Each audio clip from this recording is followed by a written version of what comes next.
5টি লট দিচ্ছি আর সামনে রয়েছে রাজ্জাক। আমরা দেখছি রাজ্জাক কটা আছে? ভাই গরু আছে 5টা ভাই। 5টা এখানে দিয়ে দেবো। এটা একটা? হ্যাঁ একটা। আচ্ছা, তারপরে দুইটা। লাভ। হ্যাঁ, তারপর এটা 3 নাম্বার। 3 নাম্বার। হ্যাঁ। আচ্ছা, তারপরে ওদের 2 দাঁত ভাই। হ্যাঁ, 2 দাঁত। এটাও 2 দাঁত? এটা 2 দাঁত। আচ্ছা, এটাও 2 দাঁত। মানে 5টা গরুর মধ্যে 2টা হচ্ছে 2 দাঁতের আছে। করি হ্যাঁ। আচ্ছা, তারপরে ওই পাশে দেখেছি স্পেশাল একটা পাকা কাশুলে ফ্রি। মানে 4টার দামে যত দিয়ে এটা ফিরিয়ে হিসাব করি।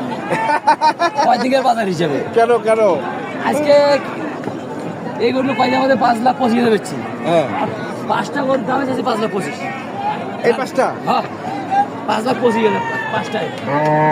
5 লাখ মাত্র 25,000। হ্যাঁ 5,25,000। আবার ছাড়টার আছে নাকি? ছাড় থাকবেই আমার কাছে থাকে সবসময়। সব সময়? সব সময় থাকবে। দরদামে একটা সীমিত দাম থাকবে। 5টা গরু নিলে 5,25,000 টাকা দাম চাইলাম, দরদাম করে নিতে হবে। দরদাম করে নিতে হবে। 1 নাম্বার। তাহলে এই যে পাকড়াটা 1 হ্যাঁ। 2 তিন। 3 4 5 আর এটা হচ্ছে 5। এই 5টা। 5টা। আচ্ছা, ঠিক আছে। মোবাইল নাম্বারটা বল। 015 05 400 400 98 98 380। 380। এই নাম্বারে যোগাযোগ করলে পাবো। আশা করা যায়। আশা করা যায়। ঠিক আছে, ধন্যবাদ। দর্শক, আমরা দেখলাম আজকে আমরা